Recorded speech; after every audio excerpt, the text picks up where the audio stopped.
혹시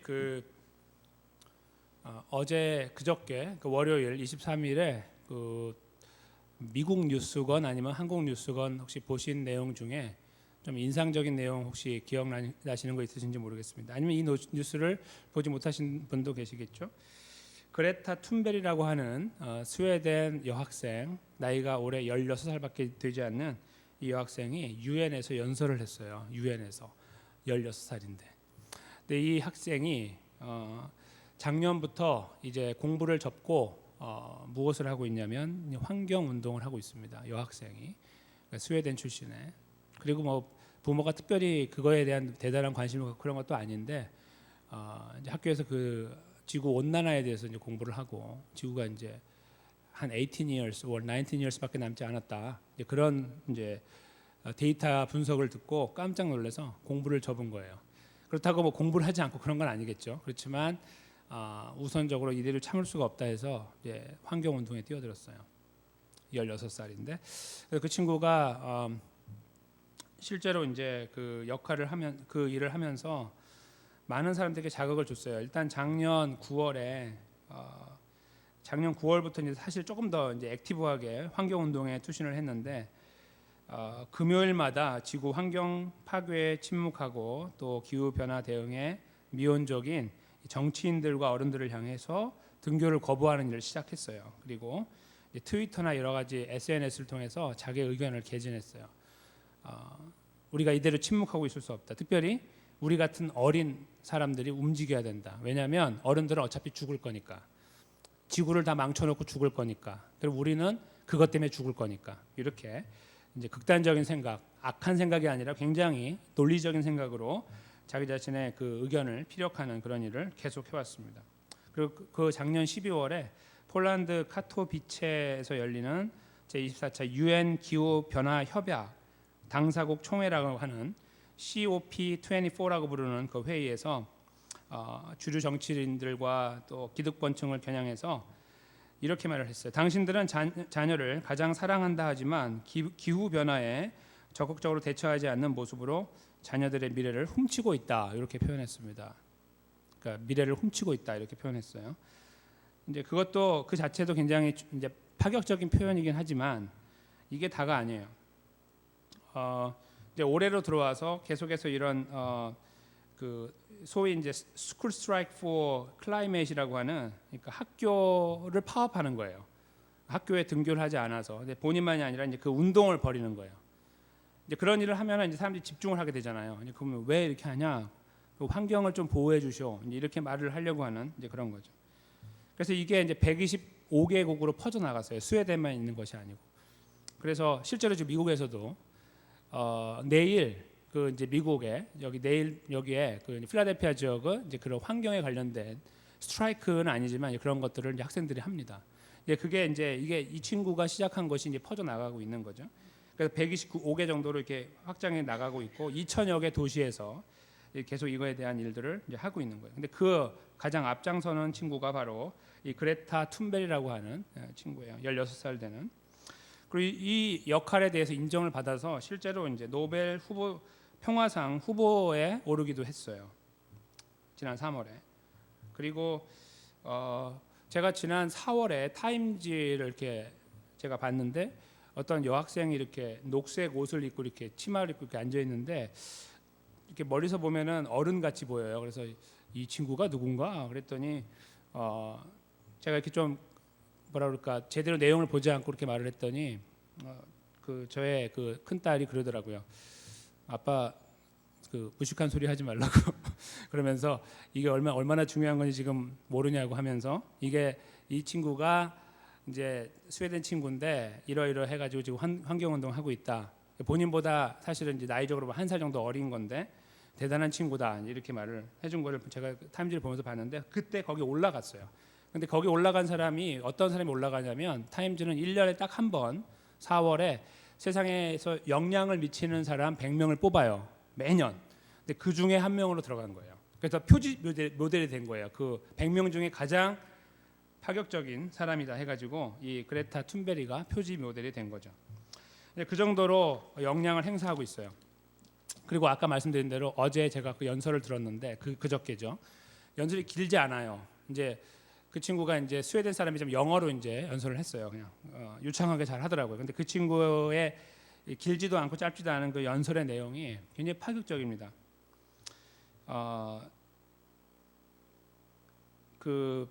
이렇게 이제 표현을 하는데요. 당신들이 우리 젊은이들에게 소망을 바라고 뭐 미래를 이야기하는데 그거 다 거짓말 아니냐? 왜냐하면 우리에게 미래와 소망이 어디 있냐?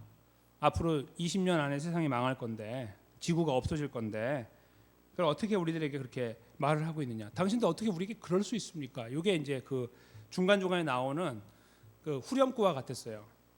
How dare you라고. 어떻게 우리에게 이럴 수 있어요? 당신 어떻게 그럴 수 있어요라고 하는 표현이 중간중간에 들어가요.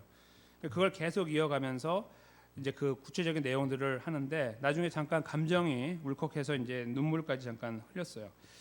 그러면서 사실은 뭐 생태계 뭐 어쩌고 저쩌고 이야기하고 뭐 미래에 대한 이야기하지만 이렇게 우리 앞에 아무것도 소망이 될 만한 것을 남겨놓지 않은 당신들이 도대체 무엇인데 그렇게 말을 합니까? 당신 도대체 누굽니까 당신들? 이런 식으로 말을 한 거예요. 그거는 이제 주로 정치인들을 향해 기득권을 가진 사람들에게 이제 이야기하는 그런 내용이었죠. 그래서 굉장히 짧아서 이렇게 들으면서 야, 이 친구가 참 말을 잘한다 이렇게 생각했는데 어떻게 그렇게 그 친구가 준비를 했을까 좀 궁금해졌어요. 나이가 어린 친구인데. 그러니까 이 친구가 불과 작년부터 했으니까 1년 정도밖에 되지 않았는데 왜 이렇게 환경에 대해서 탁월한 친구가 됐을까? 결국은 저는 이제 준비라는 것이 나이하고 관계가 없는 것일 수 있다라는 생각을 해봤어요. 첫째로는 그러니까 준비라는 거는 뭐 나이가 한 50대고 60대고 해야 준비가 됐기 때문에 이제 좀 무르익었기 때문에 뭔가를 할 수 있는 것이 아니라 이 친구가 여기까지 오게 될 때 가장 핵심적인 것은 관심이 아니었을까? 관심, 충격에서 오는 관심이기도 하고 뭐 그러겠죠. 근데 그 관심이 있으니까 관심을 따라서 열정을 가지고 공부를 하고. 공부를 안 한 게 아니죠. 공부를 하고 그래서 더 많이 알게 되고 그러니까 누구보다 많이 알게 되고 그래서 사람들에게 이야기해서 사람들을 설득하고 그리고 이끌어가는 그런 일에 서게 된 것이 아닌가 이렇게 생각을 해봤습니다. 어떻게 생각하십니까? 16살 난 아이 작년에 15살이었겠죠. 굉장히 어린 아이 아직 성인이라고 취급하지 않는 나이잖아요. 그렇죠? 근데 그 아이가 이 정도의 그 인포메이션을 가지고 열정을 가지고 유엔에 설 수 있는 것은 그가 그만큼 뭐 잘나서 그런 것이 아니라 그 하나의 분야에 그가 최선을 다해 준비해 왔기 때문이라고 볼 수 있겠죠.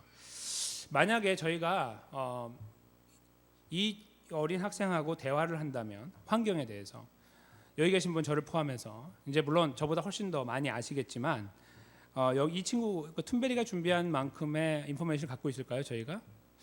글쎄요. 저는 꼭 그렇지는 않을 것 같아요. 여기 계신 분들 저를 포함해서 저희가 관심이 정말 그쪽에 많으셔서 거기에 막 올인하고 계시면 몰라도 저희 삶 자체가 너무 분주하고 바쁘기 때문에 저희 나름의 관심사가 다르기 때문에 이 친구가 말하는 여러 가지 내용들을 들으면 저희가 깜짝깜짝 놀라는 일들이 많이 있을 거예요. 전부 데이터로 나와 있는 분명히 증명된 그런 데이터들 말이죠. 다른 말로 제가 바꾸어서 말씀드리면 준비가 되어 있지 않다면 저희가 어떤 위치에 있건 뭐 그의 부모이건 그의 할아버지건 관계없이 일을 하지 못한다는 거예요. 적어도 환경에 대한 것은. 오늘 여기 지금 본문에 저희가 보면요. 나이가 80이 된 노인을 만납니다. 그렇죠? 나이가 80이 된 노인. 그러니까 인생을 제대로 살아온, 그러니까 80세를 살아온 한 노인을 만나는 거예요. 근데 이 나이가 당시엔 더 나이가 많은 사람이죠. 근데 그 나이가 지긋이 든 이 어른이 이제 어떤 하나의 일에 대하여 도전을 받게 됩니다. 그 일을 하라고. 그런데 오늘 본문을 저희가 이제 읽어 나가다 보면 아시겠지만 또 제가 깊이 이제 말씀을 드리면 아시겠지만 이 노인이 준비가 안 됐어요. 준비가. 그러니까 이제 준비가 안 된 그 일을 앞에서 이제 나이가 어린 아이라도 준비가 된다면 충분히 할 수 있는 일인데 준비가 되지 않고 관심도 없던 일 앞에 딱 서니까 굉장히 당황을 하는 거죠. 그래서 당황하는 그 이제 내용을 제가 좀 들여다 보려고 해요. 이거는 이 사람의 당황한 것을 우리가 비웃기 위한 것이 아니고 이 상황을 통해서 우리가 하나님이 우리에게 말씀하시려고 하는 그 삶의 어떤 무게 있는 말씀을 좀 들어보려고 하는 것이죠. 준비에 대해서 말입니다. 그래서 그것이 어떤 것인지는 저희가 이제 좀 들여다봐야 되겠죠. 그렇지만 말씀 속에서 우리에게 보여주시려고 하는 준비와 관련된 하나님 백성의 걸음, 이것은 과연 어떤 것이고 어디로 가는 것이고 어떻게 가는 것이고 이런 것들을 저희가 한번 들여다보면서 우리의 준비성도 한번 좀 헤아릴 수 있는 시간을 가지면 좋겠습니다. 여기 다 연배가 다르신데 말이죠. 관계없이 오늘 이 소녀가 보여줬던 것처럼 어쩌면 나이와 관계없는 준비, 열정, 또 관심 이런 것들, 그런 것들이 우리가 중요하다는 의미에서 이 말씀을 저희가 한번 들여다볼 수 있는 그런 기회가 될 거라고 봅니다. 그래서 저희에게 주는 또 의미를 저희가 오히려 더 깊이 있게 생각할 수 있는 그런 근거가 될 거라고도 생각을 해봅니다. 자, 말씀 속에 잠깐 들어가 보겠습니다. 오늘 말씀은 여호와께서 가라사대로 시작하고 있습니다만 이 어떤 일이 벌어졌는지 잠깐 설명을 드릴 필요가 있겠죠. 오늘 본문 그러니까 출애굽기 3장 1절부터 시작하는 내용을 보면 이제 그 앞에 배경이 나오는데 저희가 지금 현재 시간적인 그 어떤 지표가 없기 때문에 모세가 몇 살인지 몰라요. 그렇지만 나중에 알게 되죠. 80 정도 됐다는 것을. 근데 그러면 언제부터 언제까지 이제 시간적으로 이렇게 이제 획을 그을 수 있는 게 무엇이냐면 40년 전에 40세였을 때 혈기가 왕성하고 또 왕의 궁전에서 밥 꽤나 좀 먹었던 사람으로 40년 동안 배울 만큼 배우고 이런 사람으로 있을 때에 그가 한 가지 실수를 범하게 되죠. 그러니까 그 밖에 나가서 봤는데 자기가 알고 있는 자기 민족은 히브리 민족인데 애굽 사람과 싸우는 것을 보고서 애굽 사람을 쳐서 죽이게 되는 이제 살인 사건이 벌어지게 되고 그에 따라서 아버지가 할아버지 뻘 되는 바로가 이제 그것을 분노하여 죽이려고 찾았던 모습들을 이제 생각합니다. 그 이후에 그가 너무나 그 사건이 힘들었기 때문에 도망을 치되 어디까지 쳤냐면 아라비아까지 쳤어요. 그러니까 그 아라비아 반도 아시죠? 그러니까 지금 그쪽 지역을 이렇게 보시면 아라비아라고 하는 큰 반도가 있고 중간에 시내 반도라는 게 있어요. 시나이 반도라고도 부르고 그 시나이 반도하고 아라비아하고 그러니까 아라비아하고 애굽하고 중간에 시나이 반도가 있는 거예요. 그래서 보편적으로 그 시내산이 바로 그 시나이 반도에 있는 산이라고 생각해왔어요. 학자들이 지금까지. 근데 요즘에 나오는 여러 가지 이제 성경적인 근거를 보면 시내산이 거기가 아니라 한 번 더 건너가야 된다. 한 번 더 건너가서 아라비아 반도에 있는 시내산이 맞다라고 주장하는 의견이 나오고 있습니다. 굉장히 신빙성이 있고 더 여러 가지 그 정황으로 볼 때 그 무게가 더 있다고 저는 믿습니다. 그렇게 된 것이 어떤 걸 지금 말해주고 있냐면 단순히 그 시내산 근처에 있을 때하고 여기 아라비아에 있을 때하고 다르다는 거죠. 모세가 도망친 곳은 아주 먼 곳이었어요. 아주 먼 곳. 다시는 애굽을 기억하지 않을 수 있는 곳. 그 먼 곳으로 간 거예요. 그냥 무작정 앞으로 간 거예요. 그래서 이미 그 홍해를 한번 건넜지만 홍해가 두 곳이거든요. 그쪽도 홍해고 여기도 홍해. 다 레드시라고 불러요. 그러니까 둘 다 홍해인데 홍해를 두 번 건넜거나 아니면 한 번 건너고 삥 돌아가거나 해가지고 다른 반도로 아예 넘어가게 된 거예요. 그곳이 바로 미디안이라고 불렀어요. 그 멀리까지 가서 그는 과거를 완전히 셧다운 해버립니다. 완전히 닫아버려요. 그리고 그냥 거기에 있는 제사장 이드로의 그 사위가 되어서 거기에서 아들을 낳고 이제 정착을 하게 되죠. 그것이 오늘 본문의 배경입니다. 그러니까 이제 본인의 삶으로 40년을 살아왔기 때문에 나이도 지긋이 들고 그래서 더 이상 어떤 뭐 특별한 액션을 취하거나 다른 플랜을 짜거나 하는 만한 여유가 없는 상태. 그 상태까지 온 거예요. 그러니까 태어나서 살았던 40년을 다시 한번 산 건데 완전히 다르게 산 거죠. 그리고 실제적으로 훨씬 더 무게 있게 살았어요. 왜냐하면 어린 아이 태어날 때부터 40년 기간보다 41세부터 80이 훨씬 더 무게가 있잖아요. 인생은 그렇죠? 그런 의미에서 볼 때 훨씬 더 무게 있게 묵직하게 살아오신 거예요. 무엇을 하면서요? 본인의 삶을 추스리면서 가정을 돌보면서 양을 치면서 이렇게 살아왔어요. 그래서 그 미디안이라는 곳에서 이제 만약에 아까 그 시나이 반도라는 곳에 산이 있다고 하면 그게 시내산이라고 한다면 오늘 본문에 등장하고 있는 이 배경이 호렙산이라고 부르는데 호렙산은 봉우리 차이예요. 봉우리. 같은 산에 봉우리가 다른 거예요. 그러니까 시내산, 호렙산 똑같은 산이에요. 그러니까 그 산이 만약에 시나이 반도에 있다고 하면요, 모세가 어디까지 가는 거냐면 양떼를 거느리고요, 엄청난 길을 가는 거예요. 몇 박 며칠을. 그건 있을 수 없는 일이에요. 있을 수 없는 일. 그래서 그 미디안이라는 곳에서 가까운, 이제 그가 머물고 있는 곳에 가까운 이제 시내산 또 호렙산, 거기에 그 호렙산으로 가게 된 거예요. 근데 거기서 양을 치고 있는데 그 가시덤불에서 불이 붙었는데, 멀리서 봤는데 이제 그 멀리서 보는 동안에 이렇게 보니까 아, 저기 불이 났구나. 사막에는 가끔씩 불이 나니까. 그런데 계속해서 그 형태를 유지하고 있다는 것이 이상해서 그리로 접근하게 되죠. 가도 보니까 하나님께서 네가 있는 곳은 거룩한 곳이니 신발을 벗어라, 이렇게 해서 하나님과 이제 대화가 시작됩니다. 그 동안에 관계가 있었는지 없었는지 성경은 말하고 있지 않아요. 근데 제가 생각할 때는 그래 깊은 관계가 있지 않았을 가능성이 많다고 생각해요. 모세가 그냥 완전히 다 잊고 앞만 바라보고 이제 뭐 민족을 책임지고 이런 거 다 잊고 그냥 아주 소시민으로 내려가서 그냥 내 것만 하나 하고 사는 거예요. 내 것만 이렇게. 내 거 하나 건재하기도 힘드니까, 건사하기도 힘드니까 그렇게 사는 거죠. 그렇게 살아갔을 가능성이 많다고 생각해요. 그렇지 않았으면 이런 것들이 나오겠죠. 모세가 기도하러 산에 올라갔다. 아니면 모세가 하나님께서 모세를 부르셨다. 뭐 이런 식으로 쉽게 관계가 형성됐다면 그렇게 나올 거예요. 그래도 충분히 모세는 준비가 되어 있으니까, 그렇죠? 그런데 호렙산에서 모세를 부르신 하나님은 특별한 과정을 통해 부르시는 걸 통해 봐서 그렇게 긴밀한 관계가 이루어지지 않았을 가능성을 저는 더 많이 무게를 둡니다. 그러니까 정말 완전히 딴판으로 살고 있는 거예요. 완전히 딴판으로 살고 있는 모세를 하나님이 부르신 거죠. 그런 과정을 통해서. 무슨 말씀을 하시는가 들어봤더니 오늘 말씀이 시작되는 거예요. 하나님께서, 여호와께서 가라사대 그렇게 시작하죠. 내가 애굽에 있는 내 백성의 고통을 정령히 보고 그들이 그 간역자로 인하여 부르짖음을 듣고 그 의고를 알았다, 이거죠. 430년 전에부터 내려가 있다가 이제 불과 한 100년 여 정도 됐을까요? 갑자기 노예로 그들이 전락하고 이제 라암셋이나 비돈 같은 그런 성을 건축하게 되는 노예의 신분으로 살게 되는 그 상황부터 울부짖음이 하나님께 드려졌는데 하나님의 때가 됐다는 그런 의미가 되겠죠. 그렇게 되었다. 그래서 8절에 내가 내려와서 그들을 애굽인의 손에서 건져내고 그들을 그 땅에서 인도하여 아름답고 광대한 땅, 젖과 꿀이 흐르는 땅, 그 가나안, 헷, 아모리, 브리스, 히위, 여위, 여부스 그 족속의 땅에 이르게 할 것이다. 이렇게 하나님의 계획을 모세에게 이렇게 말씀하신 겁니다. 지금 모세가 이 이야기를 듣고 어떻게 생각했을까요?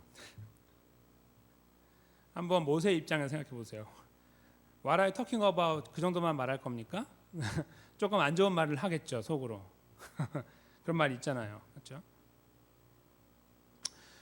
지금 하나님이 나와 관계를 맺고 내 삶의 주관자가 되어져서 나에게 풍성한 역사를 이루어오고 뭔가 이렇게 해가지고 뭐 힘이 생기고 돈이 생기고 권능이 생겨서 거느릴 수 있는 군대가 생겨가지고요, 말이요.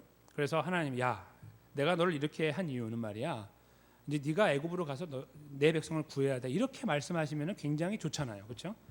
굉장히 절차가 딱딱 맞잖아요. 그러면은 모세가 알겠습니다. 아, 그래서 제가 이렇게 됐군요. 아, 알겠습니다. 이렇게 할 수 있잖아요, 그렇죠? 근데 지금까지 아무 말씀 없다가 본인도 물론 하나님과 관계를 끊고 살았는지 모르지만 전혀 관계가 없다가 갑자기 어느 날 평화롭게 양을 치고 있는데 나타나셔가지고 하시는 말씀이 내가 내 백성을 좀 구해야 되겠다, 이렇게 말씀하시는 거예요. 그래서요, 하나님 이러겠죠. 9절에 보시면은 이제 이스라엘 자손의 부르짖음이 내게 달하고 애굽 사람이 그들을 괴롭게 하는 학대도 내가 보았으니, 이제 아까 그 7절 말씀하고 비슷하죠. 이제 내가 너를 바로에게 보내어 너로 내 백성 이스라엘 자손을 애굽에서 인도하여 내게 하리라, 이렇게 말씀하죠. 네가 한번 가주면 좋겠는데 어떻게 갈 수 있겠냐? 이런 제한도 아니고, 그렇죠? 나 결정했다, 이거예요. 그렇게 말씀하시는 이 하나님 앞에서 모세가 참 힘들었겠죠. 황당하고, 그렇죠? 본인은 지금 돌봐야 될 가족도 있고 또 아직 장인어른도 살아 계시고, 그렇죠? 여러 가지 것들을 돌아봐야 되는 상황 속에서 그가 아마 굉장히 난처해했을 겁니다. 그래서 그가 지체하지 않고 바로 하나님께 반응을 보이는 것이 바로 그 10절이죠. 11절이죠. 모세가 하나님께 고하되 내가 누구관데? Who am I? 이겁니다. Who am I? 바로에게 가며 이스라엘 자손을 애굽에서 인도하겠습니까? 두 가지죠. 바로에게 가는 것도 보통 일이 아니고, 둘째로는 이스라엘을 애굽에서 인도하는 것도 보통 일이 아닙니다. 있을 수 없는 일이죠. 그렇죠? 아까 그레타라고 하는 그 여학생이 어린 나이이지만 준비가 되고 열정이 있고 뭔가가 환경이 조성된다면 그 준비가 사실 나이가 많은 어떤 사람이 준비되지 않은 것보다 훨씬 더 준비가 잘 된 거고 그 일을 더 잘할 수 있다라고 생각했던 거와 같이 이분은 나이가 80이 됐지만 그러나 그거에 대한 전혀 준비가 되어 있지 않아요. 전혀. 만약에 준비가 됐다면 이거예요. 실패한 기억이죠. 40년 전에. 그렇죠? 전혀 기억하고 싶지 않은. 한국의 예를 들어 6.25 같은 거예요. 한참 그러니까 흠씬 두들겨 맞은 어떤 그런 사건들. 이거 기억하고 싶지도 않아요. 다시는. 그런 거죠. 그때 본인이 주먹으로 쳐서 사람을 죽이고 사람을 구원한 줄 알았는데 알고 봤더니 그게 아니었다. 실패담. 그러니까 애굽이라는 단어만 떠오르면 그 기억밖에 없을 거예요. 뭐 옛날에 그 바로의 공주가 자기를 키워주고 뭐 이런 거 있잖아요. 그런 거는 글쎄요. 뭐 기억이 날지 모르겠지만 실패의 기억의 근원지가 바로 애굽이라는 거예요. 거기에 이 모세가 지금 바로 링크가 딱 돼버린 거죠. 왜요? 애굽 이야기를 하니까 하나님이. 그러니까 말하는 거예요. Who am I? Who am I? 내가 누군데요? 그렇죠? 오늘 제목에 바로 내가 누구간데라는 것이 바로 그겁니다. 제가 누구인데요. 이 말씀은 어떤 의미를 갖고 있을까요? 저희가 단순하게 생각하면 이렇게 볼 수 있습니다. 조금 단순한 건 아니지만 그래도 그나마 단순한 건 뭐냐면 은근슬쩍 피해 가려고 하는 거죠. 겸손한 것처럼 보이면서. 그렇죠? 아이고 하나님 제가 누구이길래 그런 걸 합니까? 저는 하나님 이거 이렇게 하는 것처럼 보일 수 있어요. 그래서 저는 그거는 조금 얄팍하게 본다고 생각해요. 이 본문을 모세의 입장에서 이 내용을 이해하면 그렇게 얄팍하게 반응할 만한 것은 아니죠. 그는 아까 말씀드린 것처럼 애굽이라는 단어를 잊고 살려고 했을 거라고요. 근데 그걸 끄집어냈을 때 오는 그 무게감이 너무 무거웠을 거예요. 듣기도 싫은 그 말을 들었을 때에 그 애굽 자체도 싫은데 바로에게 가고 그리고 그들을 구원하는 일을 한다는 것을 들었을 때 세상이 다 무너지는 것 같은, 인생이 무너지는 것 같은 경험을 했을 거예요. 그러니까 그가 겸손도 있겠지만 그걸 감당할 수 없다는 현실적인 어떤 스스로를 알고 있는 스스로에 대한 평가를 바탕으로 말을 했을 가능성이 많다는 거예요. 하나님 저 아시잖아요. 이런 거겠죠. 저 실패했잖아요 이미. 이런 거죠. 근데 제가요? 저는 또 이런 의미로 저희가 그 모세의 고백을 이 반문을 이해해야 되는 것이 아닌가 생각을 한다는 겁니다. 이 상황 속에서요 하나님의 말씀을 저희가 주목해 보면 좋겠습니다. 하나님이 가라사대 내가 정녕 너와 함께 있으리라. 내가 백성을 애굽에서 인도하여 낸 후에 너희가 이 산에서 하나님을 섬기리니 이것이 내가 너를 보낸 증거가 될 것이다. 결국은 여기 올 거다 그 말이에요. 지금 너 서 있는 거기로 다 데리고 올 거라 이거예요. 그게 하나님의 이제 계획입니다. 근데 여기서 저희가요 이제 이 말씀을 다시 한번 거꾸로 올라가서 보겠습니다. 지금 저희가 읽어온 이 내용 속에 저희들의 관심사는 어디에 지금 집중하고 있냐면 모세라는 한 인물에 가 있죠. 그렇죠? 그 당황스러워하는 모세 거기에 우리가 집중하고 있어요. 그리고 이제 모세 편에서 이해하면 그도 그럴 것이 힘들었겠구나라고 생각할 수 있는 거예요. 그리고 우리도 모세라면 그러겠지라고 생각하는 거죠. 근데 오늘 본문을 잘 보십시오. 먼저 지금 12절을 잘 보시면 거기에 하나님께서 하신 말씀이 굉장히 중요한 말씀이 들어있죠. 하나님이 가라사대 뭡니까? 내가 정녕 반드시 너와 함께 있으리라. 바로 이것을 저희가 첫 번째로 이해해야 됩니다. 이게 무슨 말씀일까요? 모세를 지금 보내신 하나님은 혼자 보내시는 것이 아니라 함께 하시겠다는 말씀입니다. 그런데요, 그것이 다가 아니에요. 오늘 두 가지 제가 더 말씀드릴 건데요. 7절에 보시면 여호와께서 가라사대라고 하는 말씀과 더불어 제가 아까 설명드렸던 본문 앞에 배경을 잠깐 생각해 보시면 이 상황이 어떻게 조성되는지가 보여요. 왜 이런 일이 벌어졌죠? 모세가 갑자기 어느 날 나이가 80이 되니까 이제 내가 또 하나님을 찾아가야지라고 하나님 불렀습니까? 이렇게? 아니요. 죽을 때까지 하나님하고 담을 쌓고 살려고 했는지 몰라요. 근데 하나님이 부르셨어요. 그걸 또 저희가 두 번째 중요한 사실로 기억을 해야 되고요. 정말 중요한 사실은 바로 8절에 있습니다. 제가 다시 한번 읽어드릴게요. 내가 내려와서 그들을 쭉 지나가서 인도하여라는 중간에 나오고 마지막에 이르려 하노라라는 이 동사입니다. 주어가 누구죠? 하나님이에요.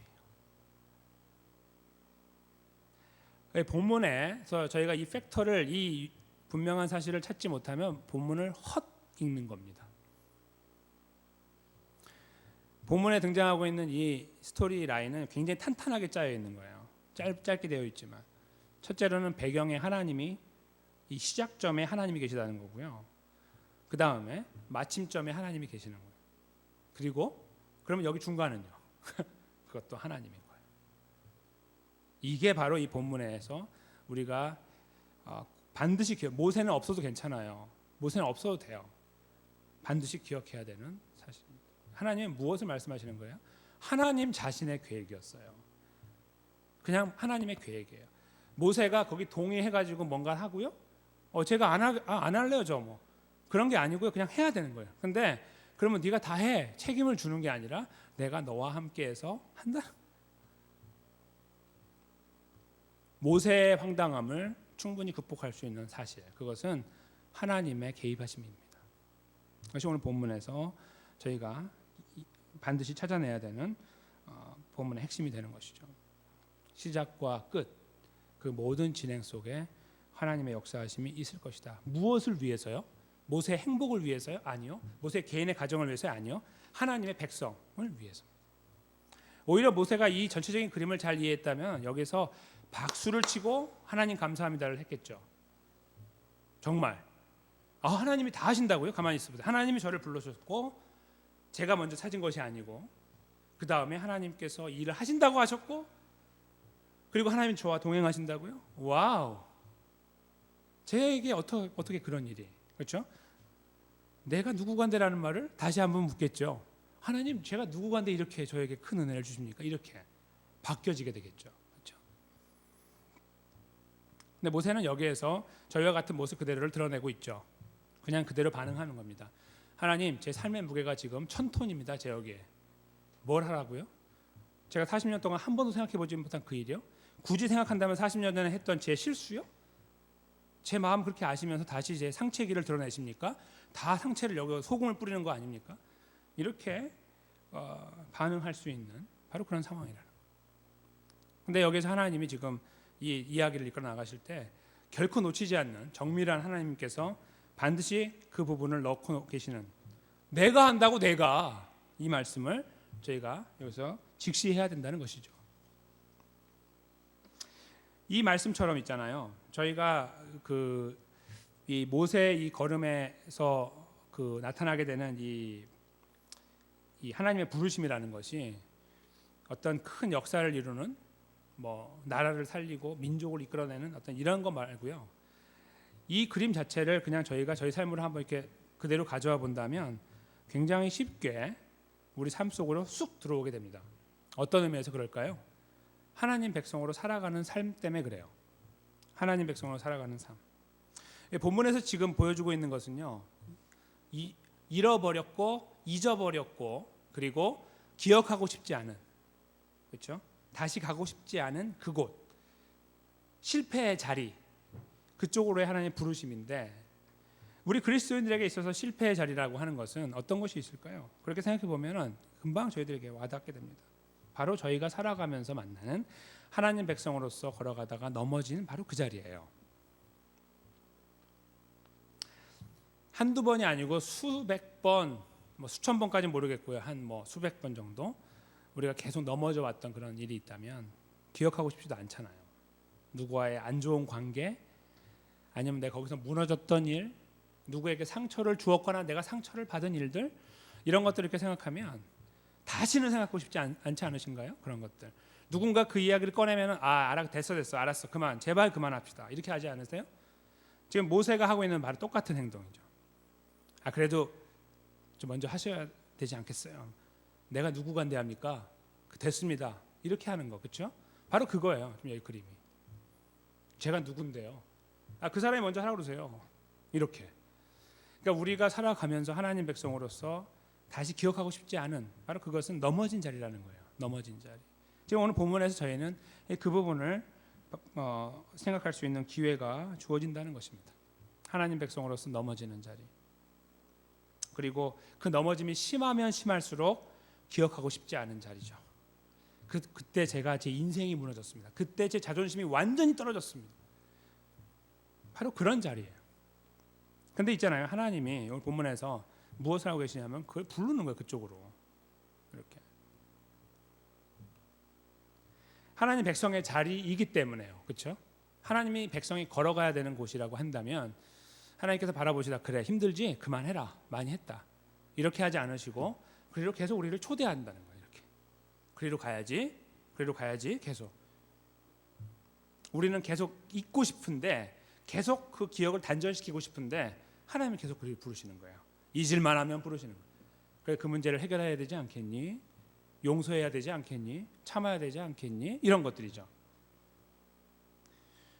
근데 그런 상황 앞에서요. 저희가 아까 성경을 읽을 때 모세 입장에서 읽었던 것으로 생각한다는 것은 바로 우리 입장에서 보는 건데 하나님 제발 그건 하지 마세요. 제가 그거 제일 싫어하는 거 아시는데 왜 그러세요? 라고 우리가 반응하는 거예요. 성경을 한쪽으로 잘못 읽을 때 나오는 반응이죠. 그리고 그걸 정당화시키는 거예요. 모세를 우리는 이해합니다 이거죠. 그렇죠? 이해할 수도 있다가 아니고 이해합니다 이거예요. 그리고 그는 옳았습니다 이거죠. 그런데 제가 다시 이 본문에서 흐르고 있는 하나님의 역사를 말씀드린 것처럼 우리를 부르시는 하나님의 역사에 대한 관심은 저희가 없을 수가 있는데 그걸 한번 가져보십시오. 우리가 실패한 그 자리로 부르시는 하나님 왜 거기를 부르실까요? 소금을 뿌리시려고요 거기다가? 시편 8편 4편에 보시면 사람이 무엇이간데 주께서 저를 생각하시며 인자가 무엇이간데 주께서 저를 권고하시나이까 라는 표현이 나옵니다. 그리고 시편 144편 3절에도 똑같은 표현이 나와요. 사람이 무엇이간데 주께서 저를 알아주시며 인생이 무엇이간데 주께서 저를 생각하십니까 이런 표현이 나옵니다. 지금 있잖아요. 모세가 물어야 됐고 그가 기억했어야 되는 사실은 본인은 자꾸 멀리하고 잊어버리고 싶었고 다시는 기억하고 싶지 않았던 그 상황 속에서 그가 하나님을 찾아서 하나님을 만나고 관계를 회복한 것이 아니라 자기는 전혀 그런 의도도 없고 능력도 없었는데 하나님이 오셨다는 사실에 있었다는 사실 바로 그것이 여기에 나와 있는 사람이 무엇이간데 주께서 저를 생각하시냐 하는 이 표현 속에 이 시편 기자가 담아내고 있는 거예요. 내가 무엇이길래 저에게 오셨습니까 이거죠.